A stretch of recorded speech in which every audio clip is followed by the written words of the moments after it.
ఆదిలాబాద్ జిల్లా తలమడుగు మండలం బరంపూర్ హైస్కూల్లో మాక్ అసెంబ్లీ నిర్వహించారు. శాసనసభ సమావేశాలపై విద్యార్థులకు అవగాహన కల్పించారు.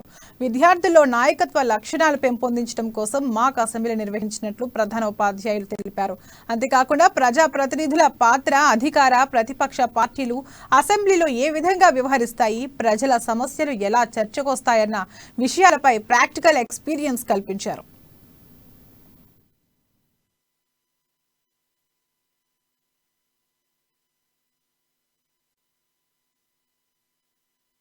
మనం ఎన్నికల్లో పాల్గొనడం ద్వారా లేదా ఓటింగ్ చేయడం ద్వారా మనకు ప్రతినిధులు ఎన్నుకుంటాం. అయితే ఆ ప్రతినిధుల యొక్క బాధ్యత ఏంటిది, ప్రతినిధులు మన కోసం ఏం చేస్తారు, దేశ విధానాలు కానీ రాష్ట్ర విధానాలు ఏ విధంగా రూపొందిస్తారు, చట్టాలు ఏ విధంగా తయారు చేయబడతాయి, మరి అధికార పక్ష సభ్యుల యొక్క బాధ్యతలు ఏ విధంగా ఉన్నాయి, ప్రతిపక్షం కూడా ఏ విధంగా బాధ్యత అవగాహన కల్పించడం కోసము ఈ కార్యక్రమాన్ని నిర్వహించుకున్నాం.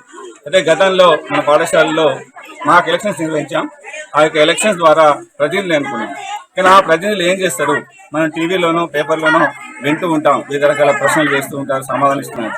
దానిని ప్రత్యక్షంగా పిల్లల్లోనే ముఖ్యమంత్రికి కానీ మంత్రులుగా కానీ ప్రతిపక్ష నాయకులుగా ఉంటూ వాళ్ళు తన స్థానిక సమస్యలను ఆ యొక్క అధికార పక్షం దృష్టికి ఏ విధంగా తీసుకురావడం ద్వారా మరి ఏ విధంగా సమాధానం రాబట్టిండ్రు, మరి సమాధానం రానప్పుడు మరి అధికార పక్షాన్ని ఏ విధంగా ప్రశ్నించిండ్రు అనే విషయము మనకు అర్థమవుతుంది.